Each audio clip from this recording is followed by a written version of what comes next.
வங்கக்கடலில் நிலை கொண்டிருந்த ஆழ்ந்த காற்றழுத்த தாழ்வு மண்டலம் இன்று ஃபெஞ்சல் புயலாக வலுப்பெற்றது. இந்த புயல் புதுச்சேரி அருகே நாளை கரையை கடக்க உள்ளதாக வானிலை ஆய்வு மையம் தெரிவித்துள்ளது. சென்னை, செங்கல்பட்டு, காஞ்சிபுரம், திருவள்ளூர் உள்ளிட்ட மாவட்டங்களில் நாளை பள்ளி கல்லூரிகளுக்கு விடுமுறை அறிவிக்கப்பட்டுள்ளது. ACR OMRல் நாளை பிற்பகல் பொது போக்குவரத்திற்கு தடை விதிக்கப்பட்டுள்ளது. செய்தியாளர் சதீஷ் முருகன் வழங்கிய தகவல்கள் இவை.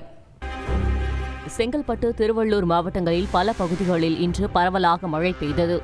சென்னை மற்றும் புறநகர் பகுதிகளிலும் மழை பெய்து வருகிறது. திருவான்மையூர் பேருந்து நிலையத்தில் மழைநீர் தேங்கியதால் பயணிகள் அவதிக்குள்ளாகினர்.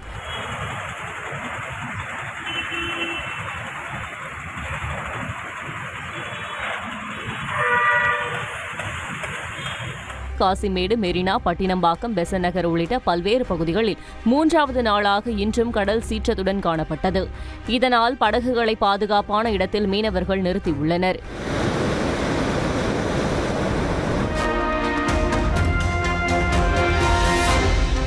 இதேபோல் புதுச்சேரியின் காலப்பட்டு, பிள்ளைச்சாவடி ஆகிய மீனவ கிராமங்களில் நிறுத்தி வைக்கப்பட்டிருந்த 100க்கும் மேற்பட்ட மீன்பிடி படகுகள் பாதுகாப்பான இடத்திற்கு கொண்டு செல்லப்பட்டன.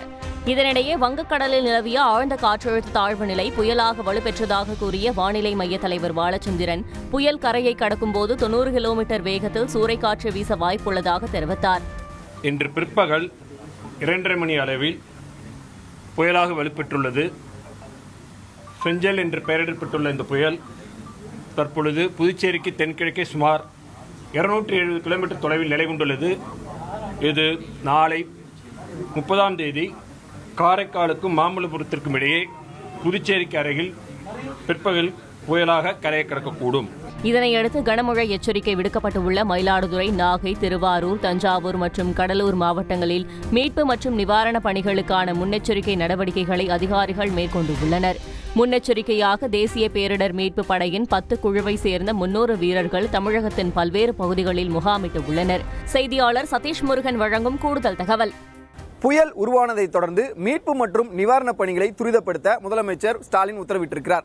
குறிப்பாக மழை பெய்து பாதிப்பு ஏற்படும் என கணிக்கப்பட்ட மாவட்டங்களுக்கு கண்காணிப்பு அலுவலர்கள் நியமிக்கப்பட்டு அந்தந்த மாவட்டங்களுக்கு கண்காணிப்பு அலுவலர்கள் விரைந்துள்ளனர். கண்காணிப்பு அலுவலர்கள் அந்தந்த மாவட்ட நிர்வாகத்துடன் ஒருங்கிணைந்து மீட்பு மற்றும் நிவாரணப் பணிகளில் ஈடுபடுவார்கள் என்று தெரிவிக்கப்பட்டுள்ளது. பிரியா, தகவல்களுக்கு நன்றி சதீஷ் முருகன். சப்ஸ்கிரைப் பண்ணுங்க.